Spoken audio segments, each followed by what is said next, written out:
Guys, this is Allison with Farrowers Farm, and I am here today actually planting broccoli and cabbage in our yard. That's right, directly into this ground that you see before you. The only thing that we have done is my husband broad forked. That's it.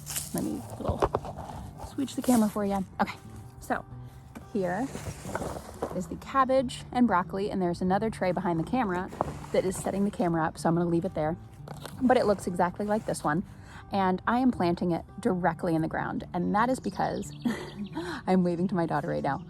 That is because we have all these new raised beds that we put in, but we are gonna save those for our really heavy producing crops. The cabbage and the broccoli are going to pretty much take almost our entire growing season. And so they're only gonna, you can only really harvest once or twice from them. The big head, but there's the sprouts that you can take off. And that's kind of why I say it's almost a 2 harvest plant, including the leaves as well. But when you have stuff like peppers and tomatoes and eggplants and what have you that give you continuous harvest, side note, I guess determinate tomatoes give you like 1 flush, but that's totally a different story. But I am planting the broccoli and cabbage just directly in our yard. One, because the soil's actually pretty good here. There's so many different weeds, and going off of some information that I watched in a current Ann of all trades video, and if you aren't following her channel, please do, because it is seriously, that and Roots and Refuge are my top two. I could watch all of their videos like 10 times each. There's so much information, and they both are just such genuine, wonderful homesteaders and gardeners, and there's just so much wonderful personality and knowledge that they have to share with the world, and they're doing a great job at sharing it. But anyway, the point is, while my daughter is running around distracted, I have already put in 3 of these plants. Now I'm spacing them about 1 foot apart, and that is because we don't have a ton of space here, and I have 64 plants that I need to get in. They all look pretty healthy, but because of the fluctuating temperatures right now, and because just trying to take care of these plants, they're really starting to look, as you can see, a little peaked. And I just want to get them in the ground. I could have gotten them in the ground because they are cold hardy. The brassicas that I'm doing here, they are cold hardy. And if you see me looking up, sorry, I'm just watching my daughter, making sure she's okay. I got her a miniature wheelbarrow, and so she is chasing around our dog and also trying to learn how to push the wheelbarrow by herself. But yeah, so anyway, I just wanted to show you guys that. Try and film that, because I think sometimes, and I'm saying this about myself, and I mentioned this in an earlier video as well, we can sort of have analysis paralysis, like, oh, I don't have this proper equipment, oh, I don't have this, oh, I don't have that. And I know that there's a lot of people who have really sandy soil like we do. We are literally, like, I can see Lake Superior from where we are, and there is rock underneath our soil. But thank goodness, like I said, there is such a huge diversity of weeds here. We have ground ivy, dandelion. Oh my gosh, look. This was, when I was digging a hole, this was one of the dandelion roots that came up. I'm going to save this and roast it for some dandelion root tea. It's really, you can see the rosette of jagged leaves here. Hold on 1 second.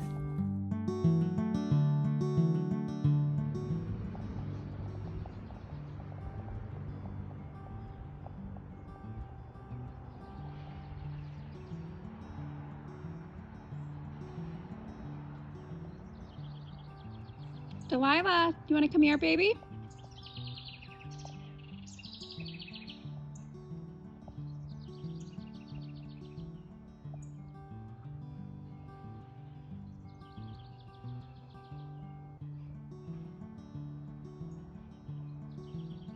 Hey guys, so it's actually the next day, and we just had one of those days.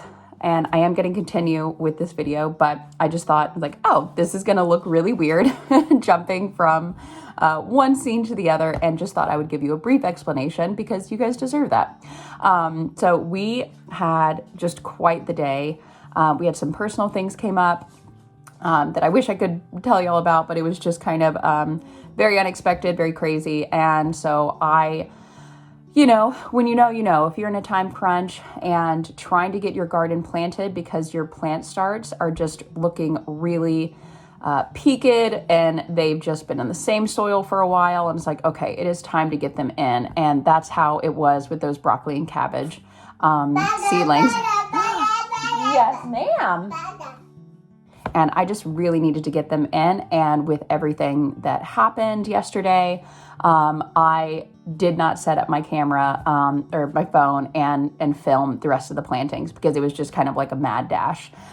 Thankfully, our neighbor, one of their little girls, loves playing with our daughter. And she actually came over at the perfect time to play with her. So I was able to sort of, take my hori, which is, a digging hand tool that's perfect for getting in the soil. And I was able to, yes, ma'am. I was able to just like pretty much go crazy and plant. I counted, it was almost 100, I think, thinking about like the math and whatnot in the whole bed. And then we had a few other garden chores to do, and I went ahead and started mulching with wood chips. Now, I want to explain in a little bit why we are mulching with wood chips and how, a lot of people will say don't mulch with fresh wood chips. But the fact is, since we are planting directly in the ground, because that is the space that we have right now, the soil is good. My husband mowed as close as he could, and then we broad forked. So we didn't till or anything, we just broad forked. And I showed you that clip at the very beginning. And, the plants went in really, really well. And in order to, at least, those weeds and that grass are going to come up eventually. But in order to just give them kind of a head start from at the beginning, the only thing we had at our disposal, especially here in our first year garden, we just got that wood chip delivery. We don't have enough leaves. We don't have access to like cheap straw where, I'm not worried about something being in that straw that would come up and, it'd be even worse or competing with the cabbage and the broccoli. So we are going to use wood chips. Now I'm just not too worried about it. I know that a lot of people have struggled or have said like you don't want to use fresh wood chips in your garden because they can leach. But that's what we did for 4 years in a row on our Tennessee urban farm. And we did not see any issues with production. Now, I'm sure if you talk to someone who is, my husband is a data analyst. And so if we really wanted to go crazy, like put in like 20 years of data and we're planting the same thing in the same zone with very similar weather patterns, I'm sure that we could maybe show a little discrepancies. But the fact is, what we have access to is wood chips, and it's pretty much free or very, very cheap. And that is kind of the point I wanted to make today, is that there can be so much information now on the internet from friends, from neighbors, and what have you, saying like, don't do this ever, do this always, and you can really, especially if you're a first year gardener, or even if you've been doing it for a few years like us, you can really get into the analysis paralysis. And that's what was bothering me with the cabbage and the broccoli and these beds that we put in, where I wanted to just have a lot of lettuce, a lot of kale, a lot of spinach, a lot of root vegetables, because that's what we eat a lot of.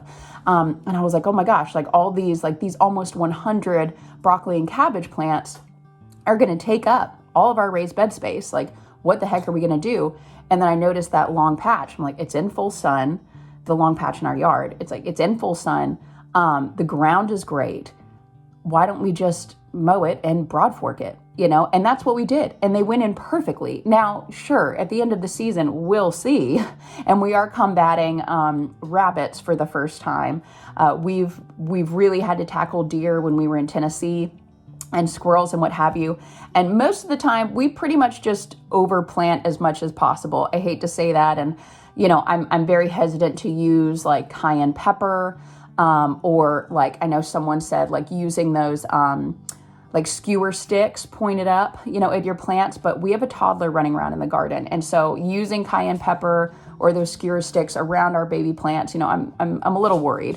And so we'll see what happens. Again, it's like we might have to put up some more mini fences, but I've talked to all of our neighbors and they have had rabbits, and the neighbors behind us have deer, but it'd be pretty hard for the deer to jump into our garden.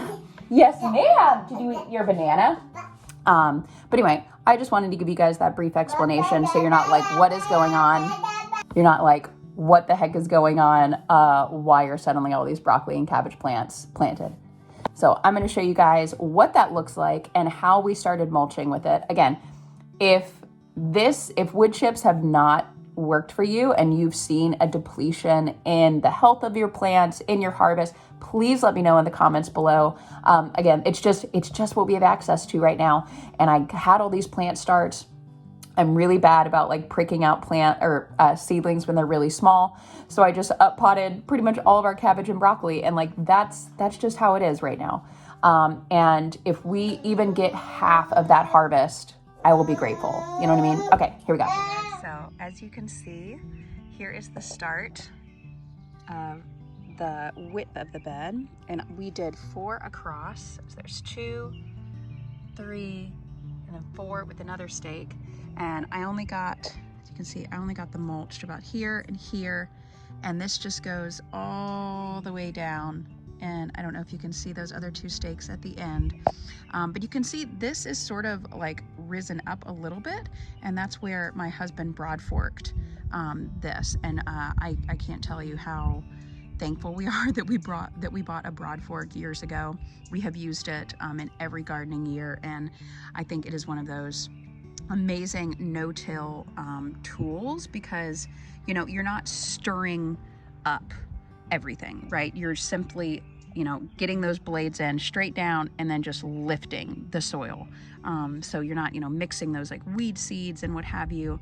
And it just kind of aerates the soil as well. So anyway, just wanted to show you guys like what this looks like. Let me take you up. It's a little hard to see, obviously, the plants. You can probably see some of the purple ones a little bit easier.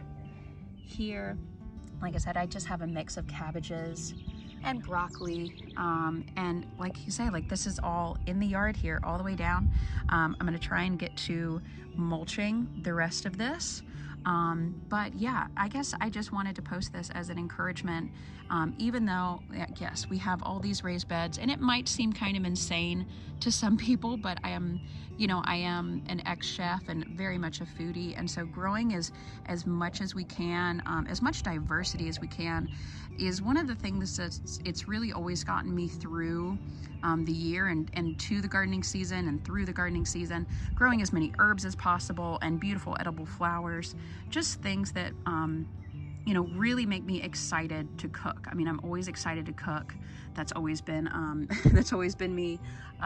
But to have these beautiful, like fresh plants, you know, vegetables and berries and fruits and herbs that you have watched, you know, from their infancy to harvest is just, I don't know, it's one of the greatest joys in life. And I think if you've gardened, or even if you've been doing it for 50 years, if you've been doing it for a year, you probably understand. So yeah, I just wanted to encourage anybody who this might be one of your first year or two, that, you know, sometimes you can just plant in your yard and just see how it goes. You know, even if you don't harvest anything, you're still going to learn something. You're still going to learn something about your land, about the soil, about the plant, about your weather and your zone. You're still going to know something that you didn't know before when you go into the next gardening season. And so I guess that's why I just encourage you, and that's why I wanted to show you guys, like, hey, like we just planted a bunch of broccoli and cauliflower directly into our yard. Okay, thank you guys for being here today. This is Allison with Feral Roots Farm. I hope you have a wonderful day wherever you are, however you are. Bye.